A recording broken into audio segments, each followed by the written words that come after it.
Good day and greetings from the Great White North. My name is Prickly Poo and welcome to day 148 of a year of change. We're starting up week 22 today. We've been doing the sodium thing for a couple of weeks, so it's a good time to sort of step back, take a look where we are, where our status is, where our progress is, that's a better word, and to sort of compare and contrast and see where we stand. So last week we did a quick little, average, and I think I was still a little bit under. Things are a little better this week.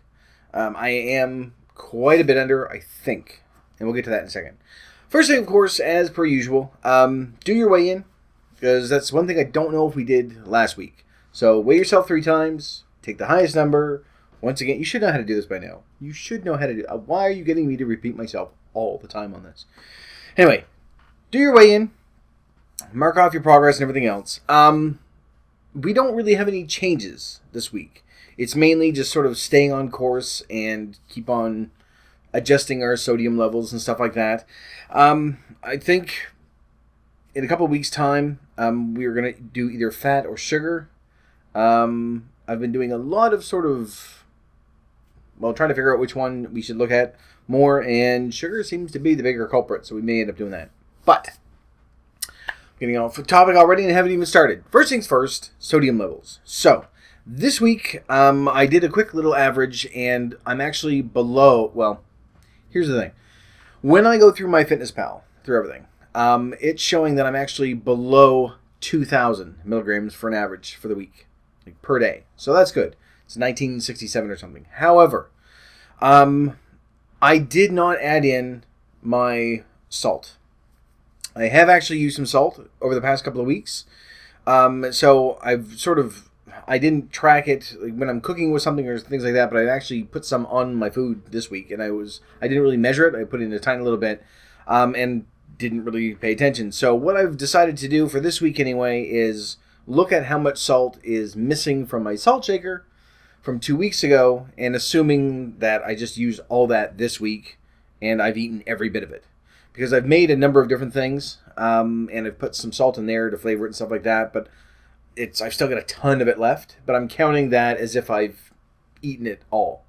So, just to sort of make sure that things are okay with sodium. So, when I do that, I'm looking at about another 2 teaspoons of salt added. I'm still just barely below. So, it's not too bad. I think I'm below. Now, if I put in 2 teaspoons, I think I'm just above. But still lower than I was last week. And as things progress, things are getting better. And surprisingly, the hamburger that I bought, just the ground beef, doesn't have a lot of sodium in it. I try to measure it in 100-gram bundles, and that'll give me an idea to compare different things. Like 100 grams of peanuts might have 1,600 milligrams of sodium or whatever. These have, I think, 60. So it's like 0.6%. Anyway, whatever the math is. It's not bad. So it's much lower than I thought it was going to be. And then the same thing yesterday when I made all my stuff. Much less sodium than I thought it was going to be.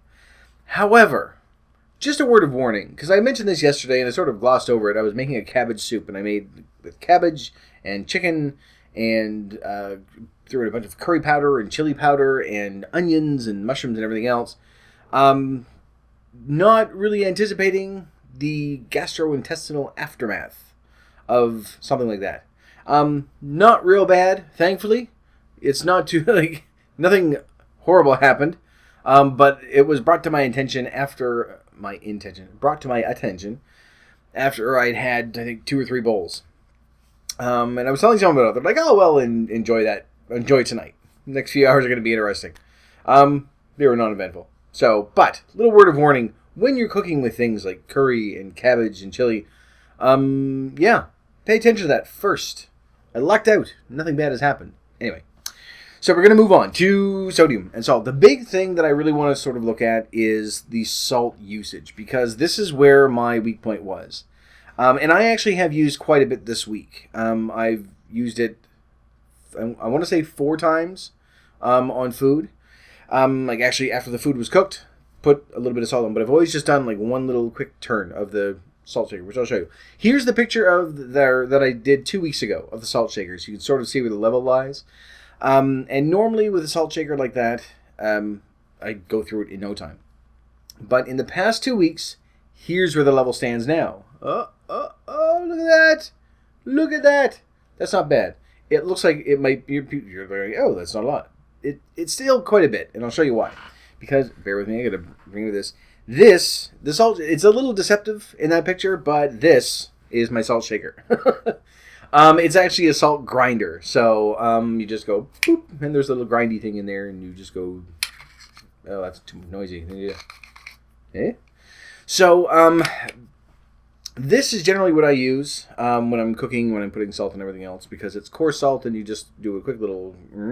Normally, I would do like 5 or 6 turns on this on every single meal.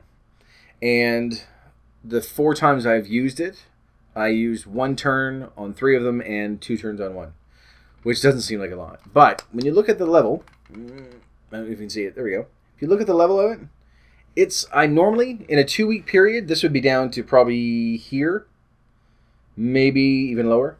I could refill this in a month, easy. So I have cut way, way back. So at least there's that. I was going to try to figure out some way of putting this down gently and surreptitiously without making any noise, but without falling off my chair, but I'm not going to do that, so there we are. It's still upright. Anyway, that is my salt shaker. That's normally, that's the amount that I would go through in a month, which is a tremendous amount. I didn't even do the math. I could probably figure it out, but the amount of salt that I would take in was insane. So there are some of you out there that are probably in the same boat, that salt is, that's where your weak point is.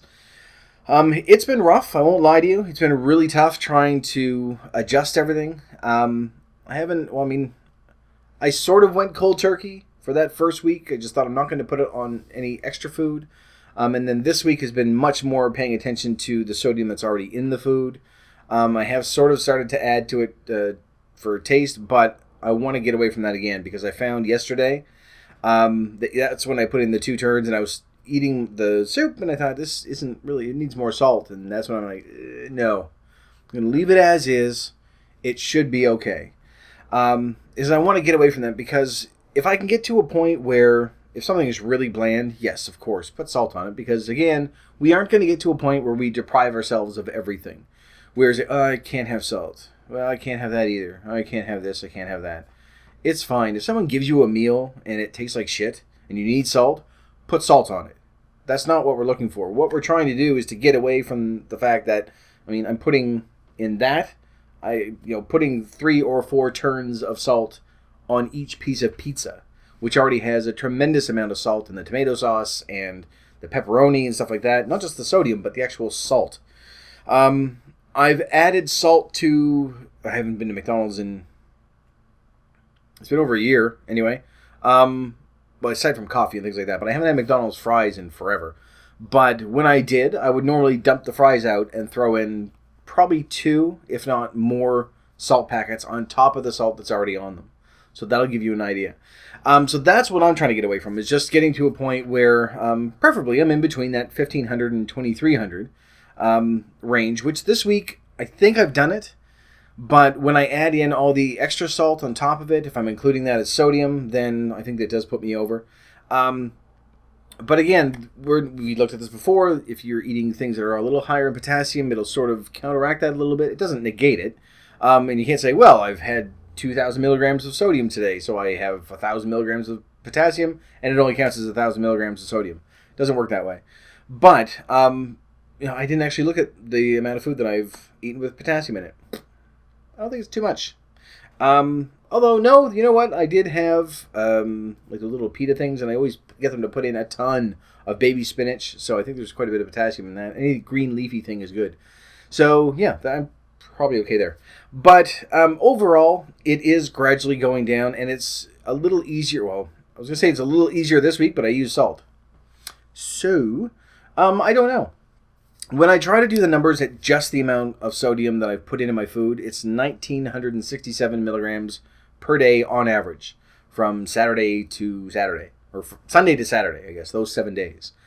And then I've added up all those numbers. So 1967 times 7, add in another, say, 2 teaspoons of salt, which is roughly what's gone from my salt shaker over the past couple of weeks. And add all that in there and then divide that by 7 again and do all the math and everything else. So I think it does sort of put me over. So we'll just put the number up here and there. It's that. So, yeah. So it is getting better. I find that it's a bit easier now than it was easier than I thought it was going to be a couple of weeks ago, because I assumed that when we were going to start in on this that it was going to be nuts and everything was just going to taste bland. And for the first day, it was meh, it's not great. But very quickly, my taste changed, so it's to that point. But overall, I think it's mainly because it's a cabbage soup that I put in the extra salt.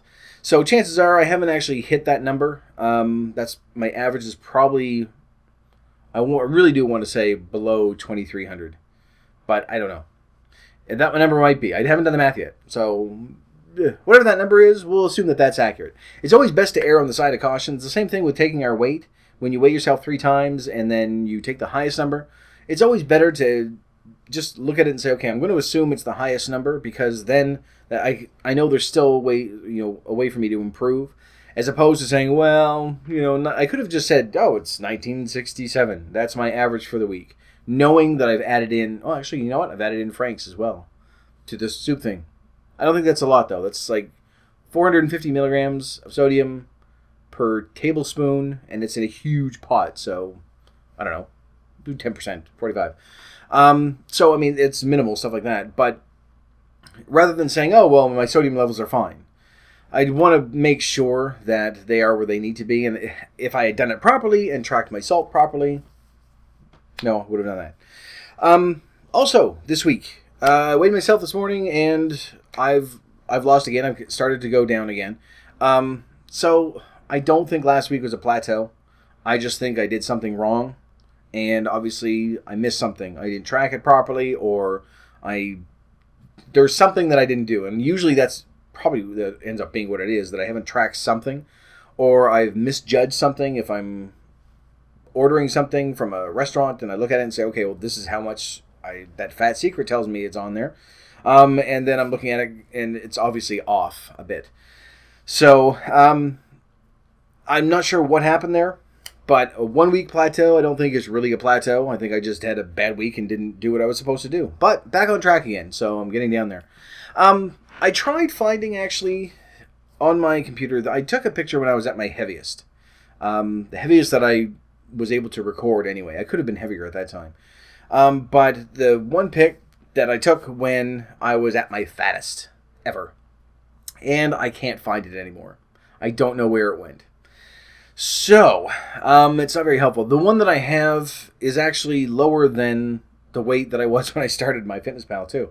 But I'm getting very close to that, to a fairly good milestone. The only thing is with my FitnessPal is that it's just tracking from when I first started doing this, which was not my heaviest. I had done some of my FitnessPal for a while and I lost about 10 pounds, and then I started this. And I'm so tempted to go back in my FitnessPal and just edit that beginning weight so that it'll show my progress all the way down. But I know what it is in my head. So, yeah. I'm getting very close to a fairly good milestone, but I want to keep it. It's difficult to explain. Anyway, it's basically if you had started something 2 months ago, and you lost, for me, I lost 10 pounds over a period of, we'll say, 2 months. So I lost 10 pounds, and then I stopped doing my FitnessPal. And then after a couple of months, I hadn't gained, I hadn't lost, and I started in on YouTube, started doing the videos and stuff like that. So I took that weight from the day that I first started. That was my weigh-in, and that's what we went through. And so that's where it is. But I'm thinking back about 2 months going, I was 10 pounds heavier. So I think part of it is just me going, I know I'm getting close to a 50-pound milestone. Of weight loss at this stage.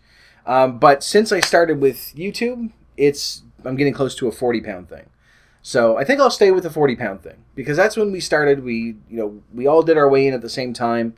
You've been following through day by day on this way, or in this way. Yeah. So I'll keep that. I know that, there are probably some of you out there that when you first started this, you're thinner than you were, a year ago. So the time frame doesn't really matter. I just think it's because it was so close and in my head. I can always just say from my heaviest. This is what I was at my heaviest. And then this is where I am now. So, you know what? Maybe for my 50-pound thing, when I hit that 50 pounds, then I'll tell you my weight. And we'll go from there. Because I still haven't done that. And it's just classified as massive. So we'll just go from there. Because at that stage, then I can go, okay, I'm not real pleased with the weight I am now, but it's better than I was 5 months ago when I was pounds. So maybe that's what I'll do. I know it's one of those things that I should have shared right at the very beginning because we're trying to be open and honest and everything else, but there are some things that you're just like, no, I'm going to keep that close to the chest. That's fine. Same reason why I'm not flashing you my boobs, because I'm not going to show everybody that because it's gross. And just sort of go from there. I'm not that brave yet. Eventually, at some point. I do have pictures of me. I'm not at my heaviest, but there's only a 10-pound difference, so you'll see you're not going to see that much. That when I get down to where I'm comfortable, then I can say, well, here's what I looked like before, here's what I look like now, and we'll go from there. Anyway, that's it. For this week, again, no changes. Keep looking at your sodium levels. Keep a close eye on them through MyFitnessPal. You can go in and you can find pretty much day by day, and there's a running 7-day total, or running 7-day average that you can go through.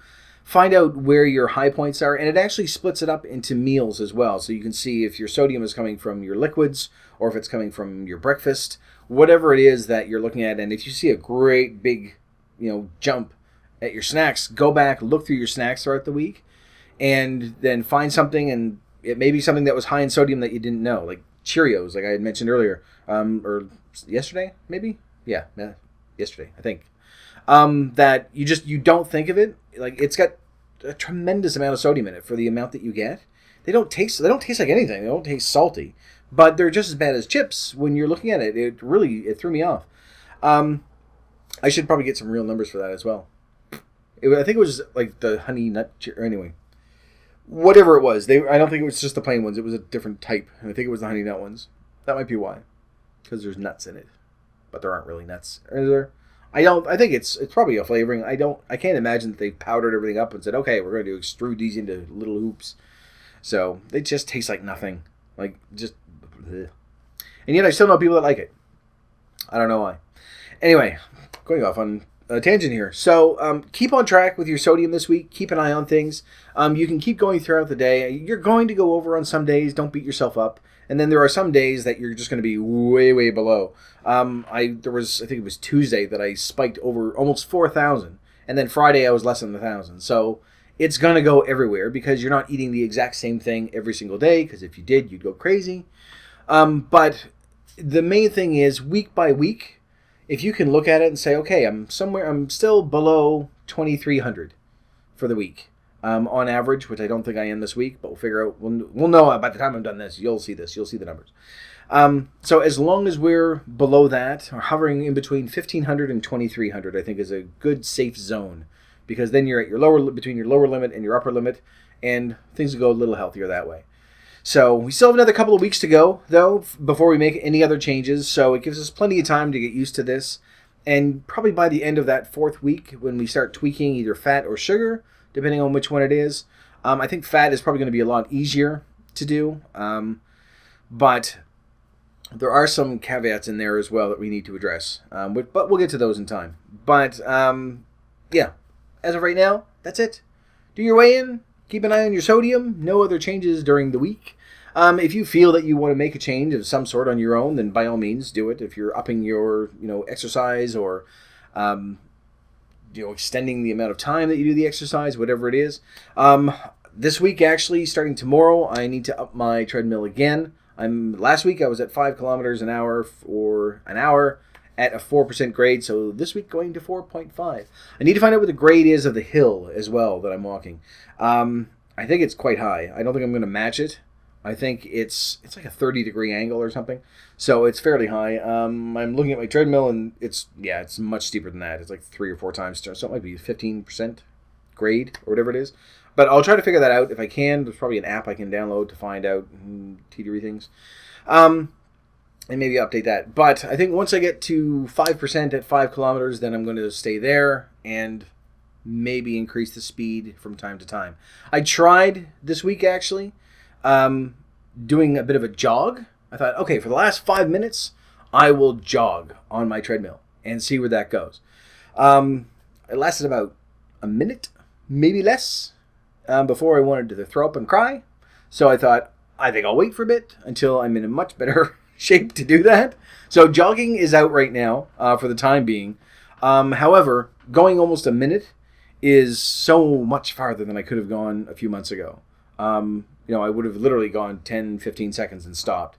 So, but it's a start. That's the main thing. We're progressing. We're still starting out with a lot of stuff, but the main thing is gradually progressing to an end point.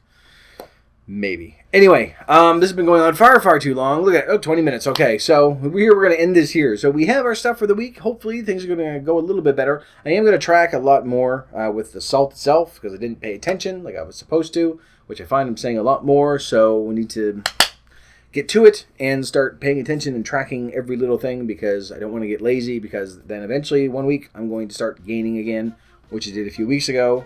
That's what will happen. So be very careful. So keep tracking everything.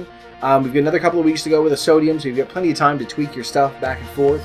If you have any tips or anything like that, share them amongst yourselves and with me because, especially now, salt is still craving it quite a bit.